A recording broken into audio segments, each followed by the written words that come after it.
Shalom saudaraku yang dikasihi Tuhan Yesus Kristus. Selamat pagi, salam sejahtera untuk kita semuanya. Selamat datang kembali di Renungan Rohani pagi hari ini. Semoga saudara yang terkasih dalam keadaan sehat selalu. Kiranya damai dan sukacita Roh Kudus melimpah di dalam hati dan pikiran saudara saat ini. Sebelum kita mulai renungan pagi ini, marilah kita bersama-sama berdoa. Tuhan Yesus, terima kasih sudah membangunkanku pagi hari ini. Terima kasih atas penyertaan dan perlindungan Tuhan. Semua karena karunia Tuhan aku dapat bangun dengan pagi hari ini. Aku menyerahkan seluruh aktivitasku hari ini ke dalam kuasa tangan Tuhan. Jauhkanku dari yang jahat, ya Tuhan. Tuhan Yesus, tolong lindungi dan berkati aktivitasku hari ini. Tolong berkati juga keluarga dan teman-temanku, Bapa Surgawi, oleh karya Roh Kudus. Tolonglah aku untuk menjauhi segala sesuatu yang melukai hati-Mu. Ampunilah segala dosa kami, ya Tuhan. Dalam nama Tuhan Yesus, aku sudah berdoa. Amin. Sahabat saudara rohani, pembacaan ayat emas Alkitab renungan kita hari ini terambil dari 2 Tawarikh 35 ayat 20 sampai dengan ayat 27. Kemudian daripada semua ini, setelah Yosia memperbaiki rumah Tuhan, majulah Nekho, raja Mesir, hendak berperang di Karkemis di tepi sungai Efrat. Yosia keluar menghadapinya. Ia mengirim utusan kepada Yosia dengan pesan, "Apakah urusanmu dengan aku, Raja Yehuda? Saat ini aku tidak datang melawan engkau, tetapi melawan keluarga raja yang sedang kuperangi. Allah memerintahkan aku supaya segera bertindak. Hentikanlah niatmu menentang Allah yang menyertai aku, supaya engkau jangan dimusnahkannya." Tetapi Yosia tidak berpaling daripadanya, melainkan menyamar untuk berperang melawan dia. Ia tidak mengindahkan kata-kata Nekho, yang merupakan pesan Allah, lalu berperang di lembah Megido. Maka pemanah-pemanah menembaki Raja Yosia, dan raja berseru kepada orang-orangnya, "Bawa aku dari sini, karena aku luka parah." Orang-orangnya mengangkatnya dari keretanya, lalu mengangkutnya dengan kereta cadangannya lalu membawanya ke Yerusalem. Kemudian matilah ia, lalu dikuburkan di pekuburan nenek moyangnya. Seluruh Yehuda dan Yerusalem berkabung karena Yosia. Yeremia membuat suatu syair ratapan mengenai Yosia, dan sampai sekarang ini semua penyanyi laki-laki dan penyanyi perempuan menyanyikan syair-syair ratapan mengenai Yosia, dan mereka jadikan itu suatu kebiasaan di Israel. Semuanya itu tertulis dalam syair-syair ratapan. Selebihnya dari riwayat Yosia dan perbuatan-perbuatannya yang saleh yang sesuai dengan yang ada tertulis dalam Taurat Tuhan, yakni riwayatnya dari awal sampai akhir.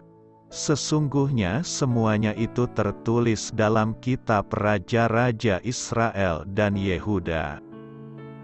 2 Tawarikh 35 ayat 20 sampai dengan ayat 27. Inti dari ayat emas renungan kita adalah, Yosia tidak mengindahkan kata-kata Nekho, yang merupakan pesan Allah. Mari kita mulai renungan pagi kita. Judul renungan kita hari ini adalah Mendengarkan Pesan Allah, ditulis oleh James Banks. Kisah inspiratif. Semasa kuliah, saya sempat pulang pergi ke kampus dengan mengendarai mobil. Perjalanan pulang ke rumah saya yang terletak di wilayah gurun terkadang terasa sangat membosankan. Jalannya yang lurus dan panjang sering mendorong saya untuk mengebut melebihi batas kecepatan yang diizinkan. Pertama kali melakukannya, saya diberhentikan dan diberi peringatan oleh polisi lalu lintas. Yang kedua kali, saya ditilang. Namun, ketika terjadi untuk ketiga kalinya, saya kembali ditilang persis di tempat yang sama. Penolakan kita untuk mendengarkan bisa membawa konsekuensi yang serius. Salah satu contoh yang tragis datang dari kehidupan Yosia, seorang raja yang sesungguhnya baik dan saleh. Ketika Neko, raja Mesir, melewati wilayah Yehuda untuk menolong bangsa Asyur dalam peperangan melawan Babel, Yosia pergi menghadapinya. Neko pun mengirimkan utusan kepada Yosia dengan pesan, Allah memerintahkan aku supaya segera bertindak. Hentikanlah niatmu menentang Allah yang menyertai aku. 2 Tawarikh 35 ayat 21. Allah memang mengirimkan Neko, tetapi Yosia tidak mengindahkan kata-kata Neko yang merupakan pesan Allah, lalu berperang di lembah Megido. Akhirnya Yosia terluka parah lalu mati, dan seluruh Yehuda dan Yerusalem berkabung karena Yosia. Yosia, yang mengasihi Allah, mengalami bahwa jika orang bersikeras melakukan kehendaknya sendiri tanpa mengambil waktu untuk mendengarkan Allah atau hikmat-Nya melalui orang lain, hal itu akan membawa akibat yang fatal. Kiranya Allah memberi kita kerendahan hati yang memang kita perlukan untuk selalu memeriksa diri dan mendengarkan hikmat Allah. Amin. Marilah kita renungkan di dalam hati kita. Area mana saja dalam hidup Anda yang membutuhkan hikmat Allah? Apa yang akan Anda lakukan untuk mendengarkan pesan Allah hari ini? Hal ini patut kamu ketahui. Urutan kitab-kitab Perjanjian Lama dalam Alkitab modern kita sekarang memiliki perbedaan dengan kitab suci Ibrani abad pertama. Meski begitu, isinya sama. Kitab-kitab dalam Alkitab kita dibagi berdasarkan jenis pustaka, sejarah, puisi, dan nubuat. Kitab suci Ibrani pada zaman Yesus adalah kumpulan 24 kitab, gulungan, yang dibagi menjadi 3 bagian utama, Taurat Musa, Nabi-Nabi, dan tulisan-tulisan. Penyusunannya dilakukan berdasarkan kronologi. Kitab 2 Tawarikh diletakkan di bagian tulisan-tulisan, dan merupakan kitab terakhir dalam kitab suci Ibrani. Bagaimana mungkin Tuhan menegur umat-Nya sendiri melalui kuasa umat lain? Namun, kisah Yosia ditegur oleh Tuhan melalui Neko, Raja Mesir. Diajarkan oleh firman Tuhan kepada kita, tidak selamanya Allah memanjakan umat-Nya. Allah dapat memakai umat lain untuk menegur kita. Yosia adalah Raja Yehuda yang besar jasanya bagi kehidupan agama Israel. Pembuka perikop, setelah Yosia memperbaiki rumah Tuhan, menunjukkan salah satu dari banyak jasa Yosia dalam membangun agama.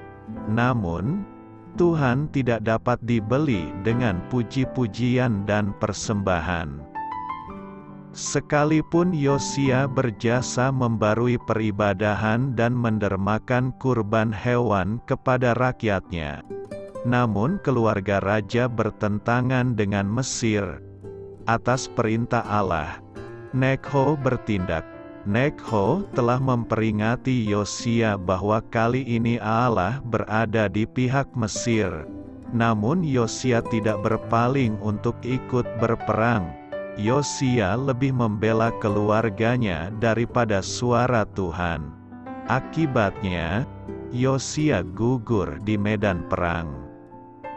Kita sering merasa yakin bahwa Tuhan selalu di pihak kita, sehingga menjadi lupa diri.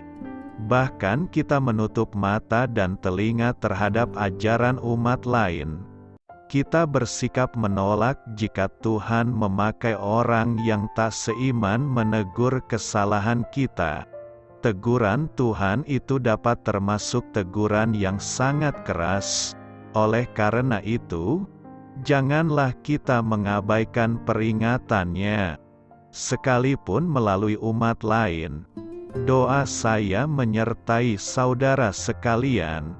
Selamat berkarya untuk Tuhan. Amin.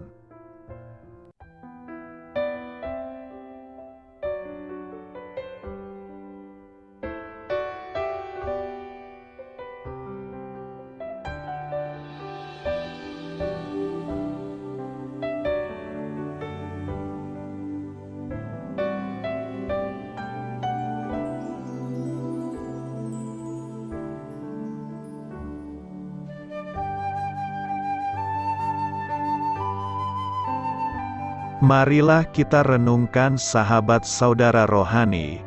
Demikianlah renungan firman Tuhan pagi hari ini. Semoga menjadi berkat dalam hidup kita. Dan sebelum kita memulai segala aktivitas kita pagi hari ini, marilah kita berdoa. Selamat pagi Bapa, malam hari telah berganti pagi. Kehidupan baru telah Engkau berikan kembali bagi kami. Bapa Surgawi, tolonglah aku menyadari kebutuhan orang lain, supaya aku dapat membagikan apa yang telah Engkau berikan kepadaku. Pada saat aku membutuhkan, berilah aku keyakinan bahwa Engkau akan mencukupkanku, melalui orang-orang yang mengasihi-Mu, bukan karena kami pantas atau layak, namun karena kasih karunia-Mu kami boleh ada, sebagaimana kami ada di pagi hari ini. Terima kasih Tuhan, atas kesempatan baru yang telah Tuhan berikan kepada kami, untuk bisa memperbaiki diri agar kami bisa lebih layak di hadapan-Mu. Hari ini kami serahkan semua perkara dan kesulitan yang akan kami lalui ke dalam tangan-Mu. Biarkanlah kami bisa memuliakan-Mu dalam segala aktivitas yang akan kami lakukan. Amin. Biarlah firman Tuhan menjadi pengingat untuk kita semua, bahwa tuntunan dari Roh Kudus akan selalu memberi jalan keluar bagi setiap permasalahan hidup kita, dan memberi kedamaian di hati kita. Sampai jumpa di renungan pagi saudara rohani berikutnya. Kiranya Tuhan selalu memberkati saudara semua hari ini. Amin. Shalom.